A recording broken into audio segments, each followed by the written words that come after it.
Bill Russell, the backbone of the world champion Boston Celtics. Winner for the second straight season of the Most Valuable Player Award. A clutch performer, if ever one lived. He's the brightest star in the NBA. William Felton Russell was a monumental figure in the history of the NBA. One of the greatest players ever, he blazed trails and broke barriers. Yet for all his accolades, one aspect of his transcendent career stands out. He has more titles to his credit than any other player in NBA history. Russell is the greatest winner of all time, the most valuable player of all time, and no one can equal his record of 11 championships in 13 years. Russell grew up in Monroe, Louisiana, before his family moved west to Oakland, California.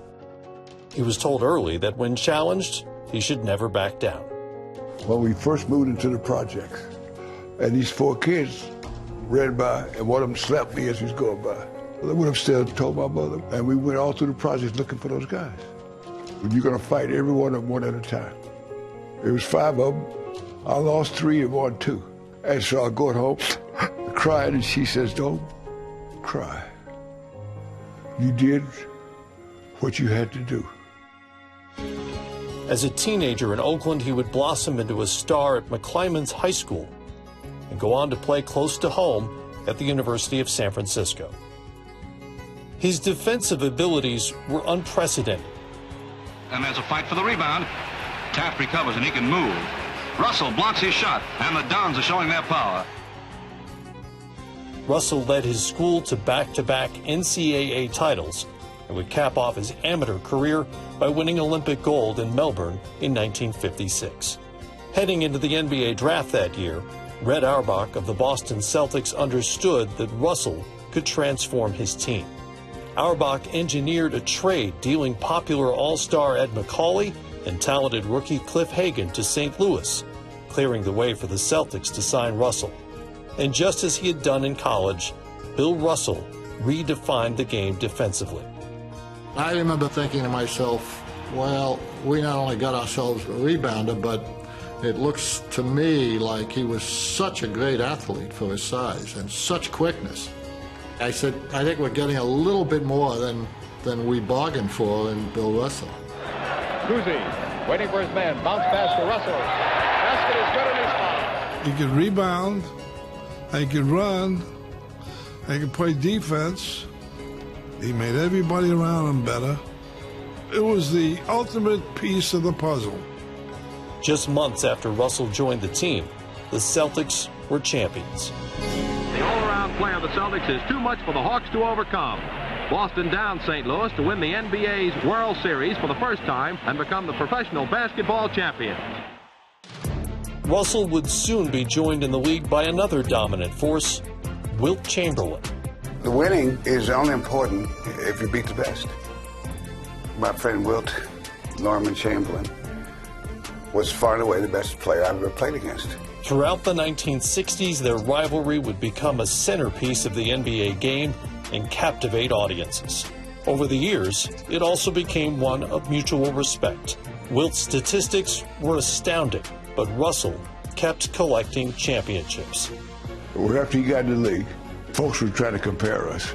I decided that I will never change the way I play for the Celtics. Starting in 1959, Russell would lead the Celtics on a still unmatched run in American team sports. 8 consecutive league titles. Bill Russell, 30 points and 40 rebounds. Russell used to become physically ill before every ball game. I mean, that's how much each particular game meant to him. West all alone. Look at Russell come down. And what a play by Russell! Was it important to dominate? Yes. It was important to dominate because one thing that you want to do to your opponents is to make them think, make them know they can't win. We shut a guy down or block a guy's shot and say, yes, we did that for you. If you come back, we'll do it again. That's it. It's all over. It's all over. Everybody in the place is yelling and screaming. They deserve it, John. They're the greatest basketball team that was ever assembled. But even as they dominated throughout the 1960s, Russell and his teammates also had to battle the degradations of racism.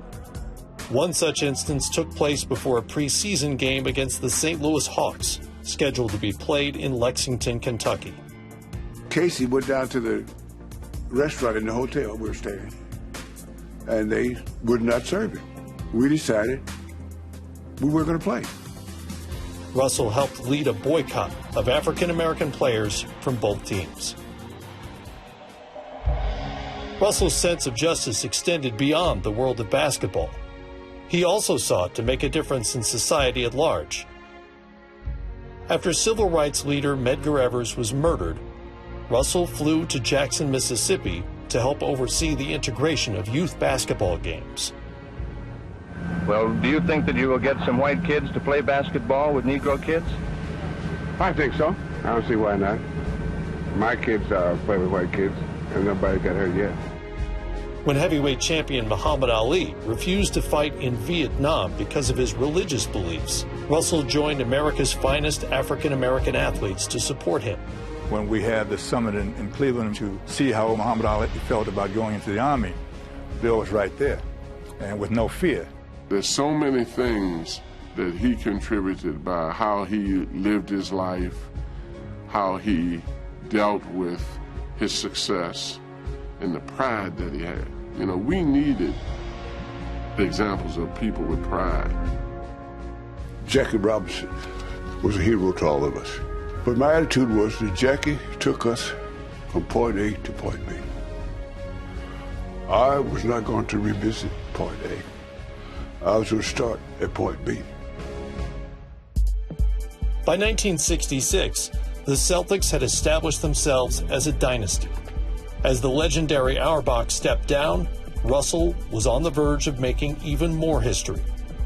With his hiring as Celtics head coach, Bill Russell broke through a long-standing barrier and had to face his share of doubters.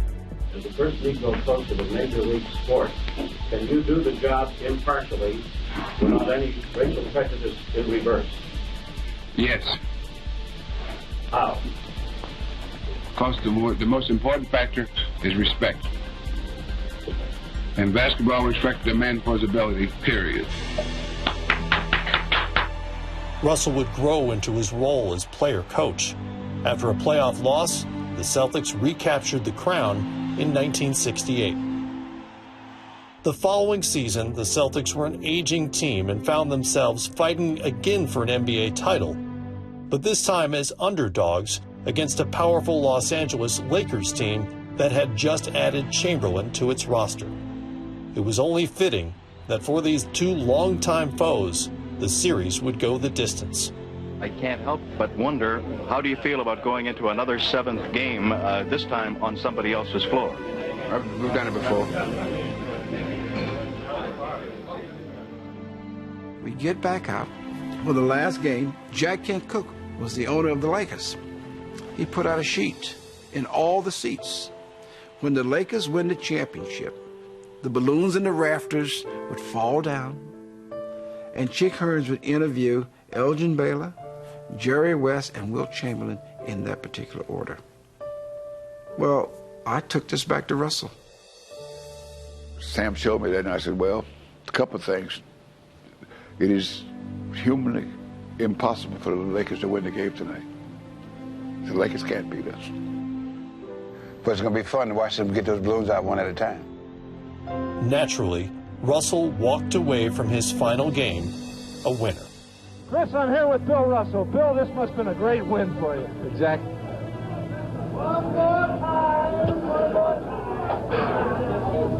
I know it's hard to say what's in your mind right now, Bill, and it must have been a great win.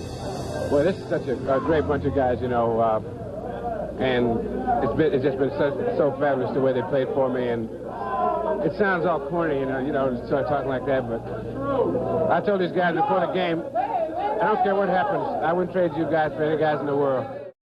Bill Russell was a champion on the court, a powerful voice for equality, and a heroic example for all who followed. You young people here that would like to be president of the United States, you can do anything that you want to do, if you want to do it bad enough. Thank you very much. Bill Russell, the man, is someone who stood up for the rights and dignity of all men. He marched with King. He stood by Ali and made possible the success of so many who would follow. For the game's ultimate winner, Russell's legacy lives on through the NBA Finals MVP award, which bears his name.